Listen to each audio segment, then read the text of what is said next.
नमस्कार दर्शकों, आपका फिर से स्वागत है चाय की चर्चा पर। आज हमारे साथ एक ऐसी शख्सियत हैं जो कि बेहद वरिष्ठ पत्रकार होने के साथ ही साथ वन्य जीवों और सामाजिक मामलों के बड़े जानकार हैं और पीलीभीत टाइगर रिजर्व जो आज अंतर्राष्ट्रीय स्तर पर जाना जाता है, उसकी स्थापना के मूल स्तंभ हैं। आपका नाम है अमिताभ अग्निहोत्री जी, जो कि किसी विशेष परिचय के मोहताज नहीं है। अमिताभ जी, आपका बहुत बहुत स्वागत है। धन्यवाद प्रेम जी। सबसे पहले तो ये कि पीलीभीत टाइगर रिजर्व की स्थापना में आपने किस प्रकार से प्रयास किए थे? देखिए प्रेम जी, बात दरअसल ये है कि 1989 में जब मेनका गांधी पीलीभीत से पहली बार सांसद बनी और सांसद बनने के बाद उन्हें केंद्र में वन एवं पर्यावरण मंत्रालय का स्वतंत्र प्रभार मिला, तो पीलीभीत के लोगों को एक उम्मीद जगी कि पीलीभीत के जो जंगल हैं, जो उनकी नैसर्गिक सुंदरता है, उस सुंदरता को कुछ न कुछ लाभ मिलेगा। और तब हम लोगों ने मैं विशेष रूप से उल्लेख करूंगा परवेज हनीफ जी का, जो उस समय पर्यावरण सुधार संस्थान नामक एक संस्था चलाते थे, जो वन्य जीवों और पर्यावरण संरक्षण के लिए काम करती थी। उस संस्था में मुझे निदेशक का दायित्व दिया और हम लोगों ने पहली बार मेनका गांधी को इस संबंध में ज्ञापन दिया। तो मेनका जी ने उस ज्ञापन पर मुझे कहने में कतई वो नहीं है, कतई उस बोले हाँ हम प्रयास करेंगे, देखेंगे। देखने वाली स्थिति तो आप जानते हैं हिंदुस्तान में क्या है कि देखेंगे तो देखेंगे, मतलब टाल दिया उसे, एक प्रकार से उसको टाल दिया। उसका कारण मूल ये था कि अगर इसको टाइगर रिजर्व या सेंचुरी या पार्क बनाया जाता तो जो जंगल के आसपास के गांव हैं, उन गांवों में वोटों पर फर्क पड़ता। सीधी वोटों की राजनीति प्रभावित हो रही थी। दूसरी बात, फिर उसके बाद लगातार जो भी यहाँ पर आपके प्रभागीय वनाधिकारी आए पीलीभीत वन क्षेत्र में, चाहे वो रमेश पांडे हों, जिनका नाम मैं उल्लेख करना चाहता हूँ, चाहे नीरज यादव हों या प्रमोद गुप्ता हों, सभी से मैंने ये मांग की और उनसे लगातार कई बार हमने इसके प्रस्ताव बनवाकर भेजे और हर बार प्रस्ताव वहाँ लखनऊ जाकर वो ठंडे बस्ते में चला जाता था, क्योंकि उससे राजनीतिक हमें समर्थन नहीं मिला था। खैर, प्रमोद गुप्ता यहाँ पर जब आए तो उनसे ही बात हुई और उस दौरान पीलीभीत में बाघों का आतंक इतना बढ़ गया था कि कई लोगों की, लगभग 30-35 लोगों की पिछले 3-4 साल में हत्या हो गई। बाघ ने हमला करके मार डाला था। तो उससे भी एक नया ये हो रहा था कि हाँ, इसको अब रिजर्व बनाने की आवश्यकता है। हमले तभी रुकेंगे जब हम चैनलिंग फेंसिंग कर देंगे या हम एक संसाधन हमें मिलेंगे। टाइगर रिजर्व बनने से या पार्क बनने से संसाधन मिलेंगे, तो संसाधन मिलेंगे तो हमें इन हमलों को रोकने की हमें सहायता मिलेगी। खैर, उस प्रमोद गुप्ता जी ने जो बनाया ड्राफ्ट, और उसके बाद उस समय यहाँ पर एसडीओ थे धर्म सिंह, जो बाद में आईएफएस बने। तो धर्म सिंह जी ने उसमें बड़ा अच्छा रोल निभाया और उस प्रस्ताव को जब कई घटनाएं हो गई तो मायावती जी मुख्यमंत्री थी, मायावती जी ने उस प्रस्ताव पर उसे केंद्र सरकार को भेजा। केंद्र में कांग्रेस सरकार उस समय सत्तारूढ़ थी और मनमोहन सिंह जी प्रधानमंत्री थे। लोग उसी जब ये घटनाएं जब बढ़ी तो हमें एक ऐसे राजनीतिक व्यक्ति की तलाश थी जो हमारे पीलीभीत के हित की बात संसद में कर सके और पीलीभीत के विशेष रूप से वन्य जीवों के प्रति या वन जीव संरक्षण के प्रति हमारा काम कर सके। थोड़ा सा मैं यहाँ पे बीच में रोकूंगा, क्षमा के साथ।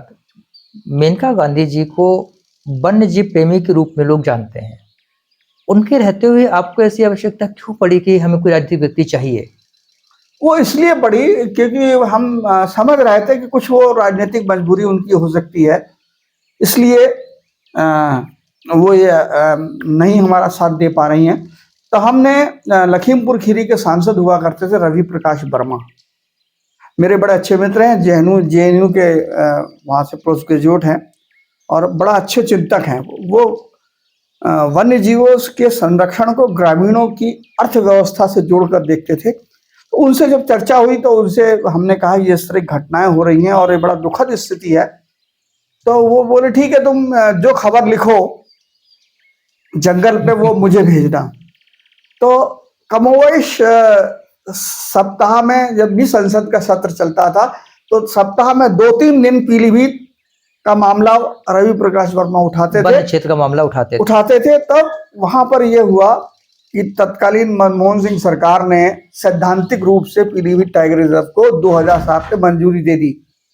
2007 में टाइगर रिजर्व की मंजूरी हुई और उसके बाद 7 से लेकर 14 तक प्रदेश में विभिन्न सरकारें आई, जिन्हें अधिसूचना जारी करना था नहीं जारी की। चाहे वो मायावती जी की सरकार रही हो, चाहे मायावती जी के बाद मुलायम सिंह जी की सरकार रही हो, फिर चाहे अखिलेश जी की सरकार रही हो। नहीं, अखिलेश जी जब आए हैं जी 2007 में 14 में अखिलेश जी की सब सरकार आई, तब उन्होंने विधिवत इसको पहले टाइगर सेंचुरी का अधिसूचना जारी किया। पहले सेंचुरी वन्य जीव जी सेंचुरी वाइल्ड लाइफ सेंचुरी के लिए पीलीभीत का एक नोटिफिकेशन जारी किया। बाद में 9 जून 2014 को विधिवत पीलीभीत टाइगर रिजर्व अखिलेश सरकार ने घोषित किया था। तो उम्मीद जगी थी कि पीलीभीत टाइगर रिजर्व घोषित कर दिया है तो यहाँ संसाधन भी बढ़ेंगे। लेकिन दुर्भाग्य यह है कि 10 साल बीत चुके हैं और 10 साल में अभी तक पीलीभीत टाइगर रिजर्व का स्थायी फील्ड डायरेक्टर हम नहीं दे पाए हैं। और कौन कौन सी समस्याएं आ रही हैं? मैं पहले उसी पे आऊंगा। फील्ड डायरेक्टर हमारे पास राजा मोहन साहब एक आए थे, उन्होंने बहुत अच्छा काम किया था और उनके जाने के बाद से फिर हमारे अरिक्त पड़ा हुआ है बरेली के कंजर्वेटर या इस समय चीफ कंजर्वेटर बरेली जो है उनके पास चार्ज है। तो यह स्थिति बड़ी दुखदाई है कि हम एक स्थायी फील्ड डायरेक्टर नहीं दे पाए। जहां तक समस्याओं की बात आ रही है तो समस्याओं की बात हम करें तो 1952 में जो पद सृजित किए गए थे वो पद आज भी उतने ही हैं, सैंक्शन पद उतने ही हैं, लेकिन हमारे पास उन सैंक्शन पदों के सापेक्ष मात्र 30% कर्मचारी है। ये बड़ी दुर्भाग्य की स्थिति है। एसडीओ हमारे पास 3 होने चाहिए, हमारे पास एसडीओ सिर्फ 1 है। रेंजर हमारे पास होने चाहिए 9, रेंजर हमारे पास 5 है। फॉरेस्ट गार्डों की संख्या भी बहुत कम है। आपके जो फॉरेस्ट गार्ड है, फॉरेस्टर है, डिप्टी रेंजर्स हैं, उन लोगों के पद काफी संख्या में खाली हैं। तो एक तो ये समस्या है। दूसरी बड़ी समस्या यह है कि हमारे पास संसाधन के नाम पर हम बहुत सीमित हैं। हमारे पास थर्मल ड्रोन जो आजकल जो स्थितियां चली हैं, तो हमें थर्मल ड्रोन की आवश्यकता है और थर्मल ड्रोन नहीं है हमारे यहाँ। ये थर्मल ड्रोन हम किसी भी खेत में ऊपर से देख सकते हैं और हमें वो नजर आ जाएगा कौन सा वन्य जीव वहां बैठा है, तो हम उसे लोकेट कर सकते हैं। वन्य जीव की बॉडी हीट को थर्मल सेंसर सेंस कर लेते हैं। उसको थर्मल जो ड्रोन है उससे बड़ा जल्दी हम लोकेट उसको कर सकते हैं, उसको पकड़ने में आसानी हो सकती है। लेकिन थर्मल ड्रोन नहीं है। ट्रंकुलाइजर्स गन भी हमारे पास सीमित हैं। और बड़ा उत्तर प्रदेश की मैं बात करूं तो बड़ा दुर्भाग्य की स्थिति है। पूरे उत्तर प्रदेश में वेटनरी के सिर्फ 2 डॉक्टर हुए जो ट्रंकुलाइजिंग का काम करते हैं। एक डॉक्टर दक्ष गंगवार है और एक कतरनिया घाट में है दीपक। तो इस तरह से हम बात तो बहुत वन्य जीव संरक्षण की कर रहे हैं, लेकिन हमारे पास संसाधन नहीं है। एक चीज और थी कि बाछड़ों को लंबे समय तक वेतन नहीं मिल पाता है। बिल्कुल सही आपने सवाल उठाया है। बाछड़ों को 15-15 महीने तक हम उनको जो मानदेय होता है, मानदेय नहीं दे पाते। बाछड़ों को वनकर्मी नहीं माना जाता है लेकिन वाचर जो हैं वो जंगल की सुरक्षा की सबसे बड़ी रीढ़ है, रीढ़ की हड्डी है। हम उनको वित्त पोषित नहीं कर पाते हैं टाइगर रिजर्व बनने के बाद से केंद्र सरकार अपनी धनराशि जारी कर देता है और उसके बाद 40% धनराशि हमें उत्तर प्रदेश सरकार देती है। तो वो जब तक वो धनराशि 40% नहीं मिलेगी तब तक वो रिलीज नहीं होगा। अभी भी वर्तमान में भी इस समय भी लगभग वाचरों का 1 साल का वेतन हो गया है। नवीन खंडेलवाल जी थे तब तो 16-17 महीनों का वेतन हो गया था। प्रयास किए जा रहे हैं, मैं डीएफओ की सराहना करूंगा और लगातार पत्राचार कर रहे हैं इस पे कि वाचरों को वेतन दिया जाए। अब हमारे पास संसाधन कम हो गए, वाचरों पे हम तनख्वाह नहीं दे पा रहे, स्टाफ हमारे पास है नहीं।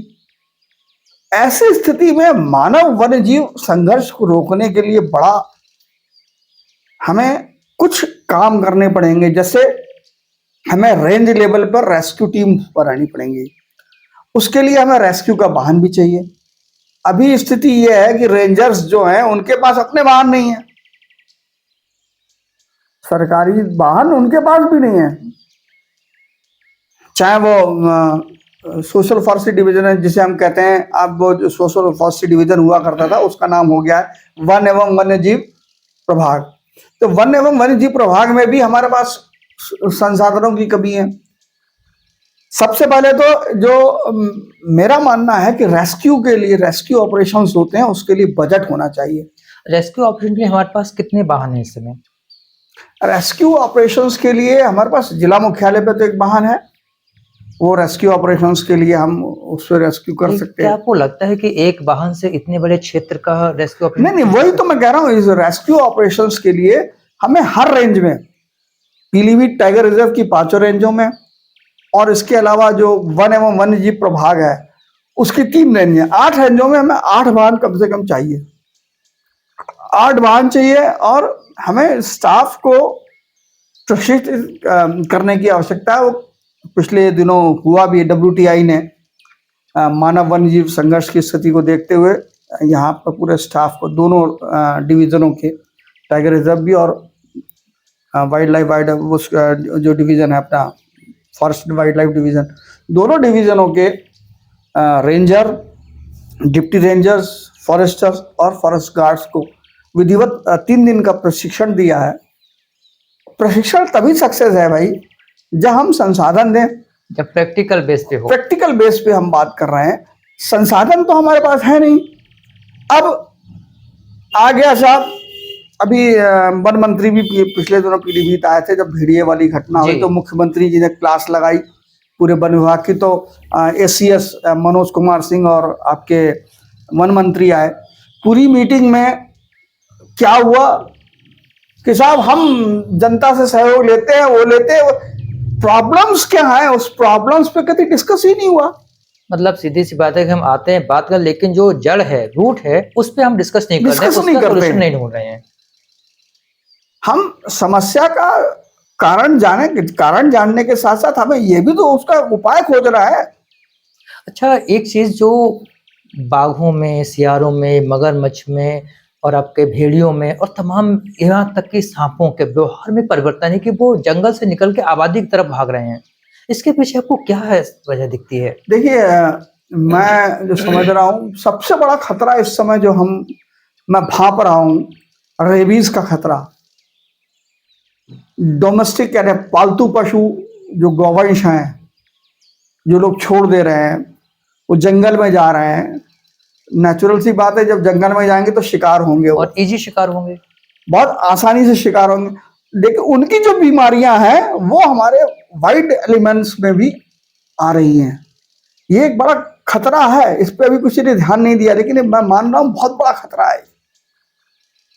गौवंश बहुत बड़ी संख्या में मैंने देखा है, रास्तों में हम जब आते हैं तो ग्रामीण जंगल की ओर भागते हुए, मैंने खुद भी है वो देखा है कि ग्रामीण जंगल में गौवंश को हाँक देते हैं। हाँ, हाँक दे रहे हैं।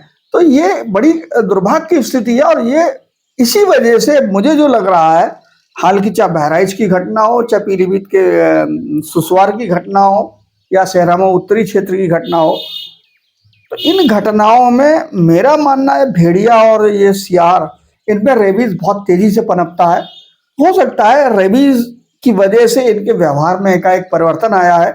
आपने देखा होगा पागल कुत्ता अगर होता है, रेबीज का शिकार जी। कुत्ता होता है, अगर ऐसा नहीं है कि एक आदमी को काटे, वो एक साथ कई आदमियों को काटता हो जाता है, बहुत ही हिंसक और आक्रामक प्रवृत्ति रहती है। आक्रामक हो जाता है। वही स्थिति वहां के भेड़ियों में और वही स्थिति उस सियार में थी, जिसको सियार को हालांकि मार दिया है ग्रामीणों ने, ऐसा नहीं करना चाहिए था, खैर वो अलग चीज है। दूसरी बात, जंगल से आप चेन लिंक फेंसिंग की बात कर रहे हैं, चेन लिंक फेंसिंग करा दी जाए, तार लगा दिए जाए। भाई जंगल है, जानवर है, आप चेन लिंक फेंसिंग लगा देंगे, तेंदुआ उससे कूद के बाहर आ जाएगा, तेंदुआ तो बाहर आ जाता है। बिल्कुल आ जाएगा बाहर।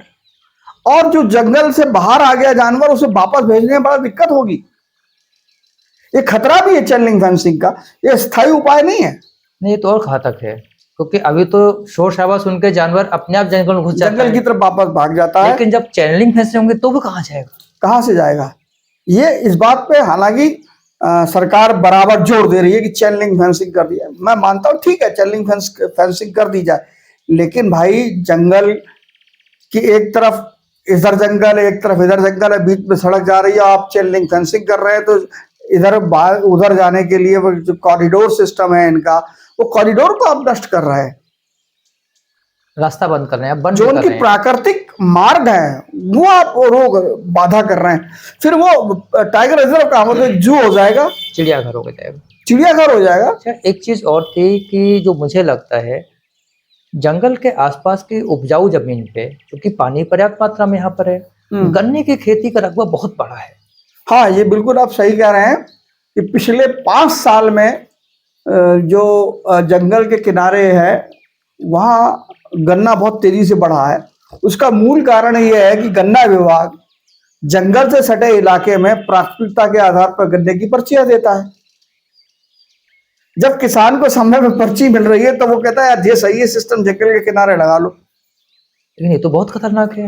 ये खतरनाक इसलिए है कि भाई जंगली जानवर है, वो बेत वेब घास और गन्ने में फर्क नहीं समझता, उसकी कोई सीमा नहीं है, वो अपना जंगली समझता है गन्ने को भी, तो वैसे ही उसका जो आकार है वेब घास और बेत जैसा, तो वो अपना वो घर समझता है। और जंगल के किनारे के जो आसपास के इलाके हैं, वहाँ के तृणभोजी जो हैं, वो जंगल से बाहर जब निकल के आते हैं, चाहे वो नीलगाय हो, चाहे वो जंगली सूअर हो, चाहे वो आपका हिरण की कोई प्रजाति हो, चीतल हो, पाड़ा हो, काकर हो, साबर हो, वो सब जंगल से बाहर निकल के आते हैं। जब वो जंगल से बाहर निकल के आते हैं तो उनके पीछे पीछे चेस करते हुए टाइगर भी आ जाता है। और टाइगर भी वो इसलिए चला आता है गन्ने के खेत में, उसे वो लगता है कि मैं जंगल में ही हूं, उसे ये नहीं पता कि वो खेत में घुस गया, खेत है, वो लगता है मैं जंगल में हूं। और इसीलिए वैसे भी जंगल के किनारे इस खेती गन्ने की खेती को रोकने के उपाय करने चाहिए, वरना वो दिन दूर नहीं है कि जंगल में खेती जब गन्ने की बढ़ जाएगी जंगल के किनारे, तो वहां पर आके टाइगर रहने लगे, स्थायी आवास बना ले। मैं आपको पहले का उदाहरण दे रहा हूं कि 2014 में महोब से एक टाइगरस बाघिन मादा बाघ अपने 2 बच्चों को लेके निकली जंगल से। महोब से निकलते हुए और निकलकर इधर न्यूरिया होते हुए और इधर होते हुए पूरे नदी के किनारे होते होते अमरिया तक पहुंच गई। अमरिया में यह स्थिति हो गई थी कि टाइगरों की संख्या 12 तक पहुंच गई थी। लेकिन वो हमलावर नहीं होते थे टाइगर, क्योंकि उनका नेचर उस हिसाब से बन गया था। वो शुगर केन टाइगर कहलाने लगे थे।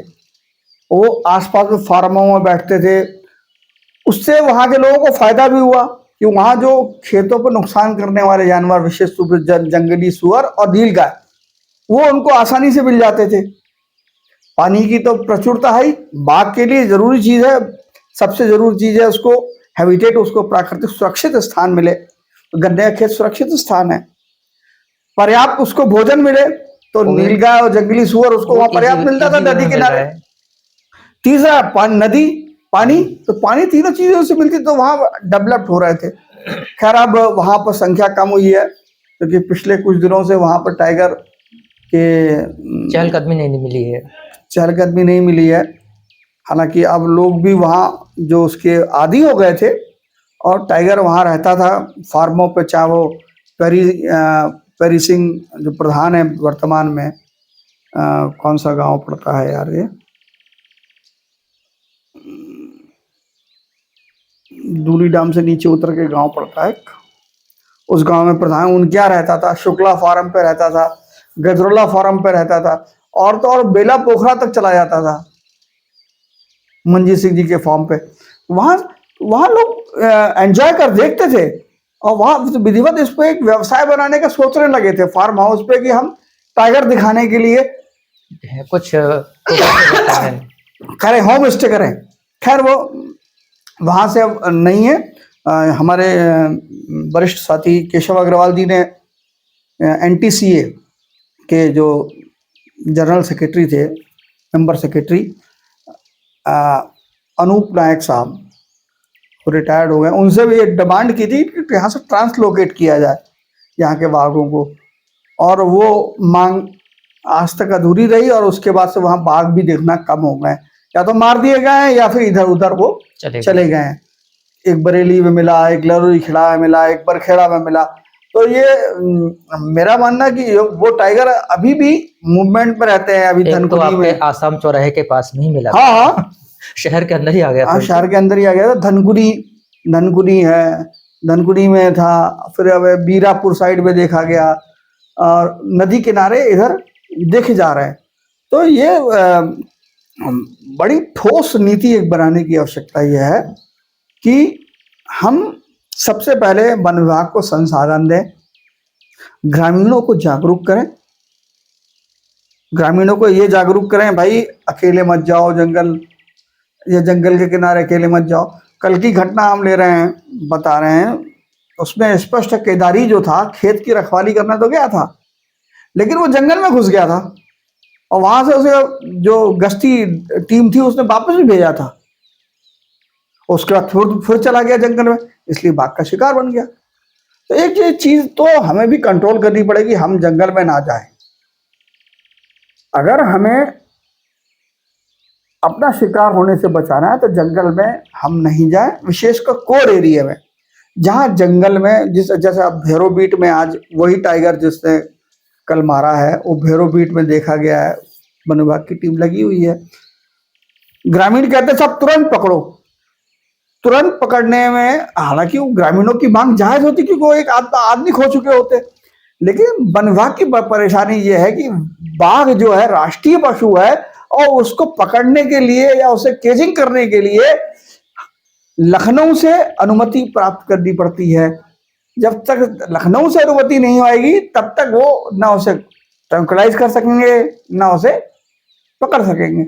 इसलिए जरूरी ये कुछ ये अधिकार जो हैं वो टाइगर रिजर्व के फील्ड डायरेक्टर को हस्तांतरित कर दिए जाए कि वो उनको ये जब सिचुएशन देखें ऐसी है और घटनाएं ना हो तो तत्काल पकड़ने के बारे में वो सोच सके, वो आदेश कर सके। अच्छा, एक चीज ये है कि जैसे आपने बताया कि जंगल किनारे गन्ने की खेती जी, और उसकी वजह से जंगल को से जानवर बाहर निकलता है, ये चीजें तो राजनीति की जानकारी में भी हैं। तो कहीं ऐसा तो नहीं कि सिर्फ अपने वोट बैंक या अपने राजनीतिक लाभ के लिए ये प्रेशर हो कि नहीं आप उस जगह के लिए गन्ने की पर्चियां जारी करिए?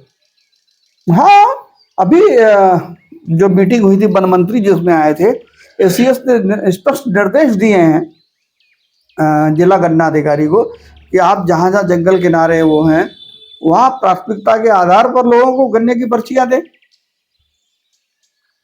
जब गन्ने की पर्चियां उनको मिल रही हैं तो जान जोखिम में भाई इतना स्टाफ नहीं है जो इतना स्टाफ हो कि वहां जाके उन लोगों की निगरानी कर सके, वहां उनको सुरक्षित बचा सके। और वर्तमान में एक टाइगर बाहर रही है जंगल से, आधा दर्जन से अधिक टाइगर बाहर है। अभी ये कौन सा गांव पड़ता है अमरिया, फुलकरी ढकिया फुलकरी ऐसे ढकिया कुछ, फुलकरी, हाँ ढकिया। ऐसे कहा, वहां देखा गया, धनकुनी में देखा गया, मीरापुर में देखा गया, बांसखेड़ा में देखा गया, भैरोबीट में देखा, तो पूरनपुर क्षेत्र में भी देखा जाएगा। इधर आपका जो डगा वाला इलाका है उसमें भी देखा जाता है। वो जंगल से लगा हुआ है, बाइफरकेशन वाला रोड, तो वहां जंगल से लगा हुआ तो अक्सर के टहलता हुआ वहां दिख जाता है। तो एकदम आप वन विभाग को भी ये नहीं कह सकते कि साहब वो तुरंत जाके पकड़ लेगा, उसके बाकायदा नियम कानून है। मैं अंत में आपसे ये संदेश चाहूँगा कि जनता और सरकार दोनों ही ऐसे कौन से कदम ले लें कि हमारी जैव विविधता, मानव और वन्यजीव दोनों का ही जीवन सुरक्षित रहे। मेरा सरकार से निवेदन है या आग्रह है कि हम घोषणा तो करते हैं कि हम रिवाइल्ड सेंटर बना देंगे, रेस्क्यू सेंटर बना देंगे, हम घोषणा करें, तत्काल उसका बजट भी जारी करें। दूसरा, रेस्क्यू ऑपरेशंस के लिए बजट का विधिवत प्रावधान किया जाए जो अभी तक नहीं है। वाचरों को समय से वेतन दिया जाए जिससे कि वो समय से सघन निगरानी कर सके। और जो बाघ मित्रों का बीच में पिछले दिनों प्रधानमंत्री जी ने अपने मन की बात में कहा है, तो मेरा मानना है कि बाघ मित्र भी तभी काम और मन से कर सकेंगे, खाली वाहवाही या प्रशंसा से नहीं, उनको कुछ धनराशि उनको दे दी जाए मानदेय के रूप में और उनकी संख्या भी बढ़ा दी जाए, तो वो बेहतर सेतु का काम कर सकते हैं ग्रामीणों और वन विभाग के बीच। तो ये राजनीतिक इच्छा शक्ति की बड़ी आवश्यकता है। हमारे दुर्भाग्य है कि माननीय वन मंत्री जी आते हैं, मिलते हैं, बस हाँ हूँ हो जाता है। इस पर कोई ठोस कार्रवाई हो तभी हम वनों को बचा सकते हैं, वन्य जीवों को बचा सकते हैं और इंसानों को बचा सकते हैं। इसलिए आवश्यकता यह है हम ठोस नीति बनाएं। हम 5 लाख मुआवजा देकर हम इंसान की कीमत नहीं दे सकते, इसलिए हमें ये चाहिए, हम मानव वन्य जीव संघर्ष को रोकने के लिए ग्रामीणों को सजग करें, हम वन विभाग को मजबूत करें, तभी हम इस आपदा से निपट सकते हैं। यही मेरा अनुरोध है। आपका बहुत बहुत धन्यवाद। धन्यवाद आपका भी। और आशा है कि हमारी बात जरूरी स्थानों तक अवश्य पहुंचेगी। बिल्कुल बिल्कुल।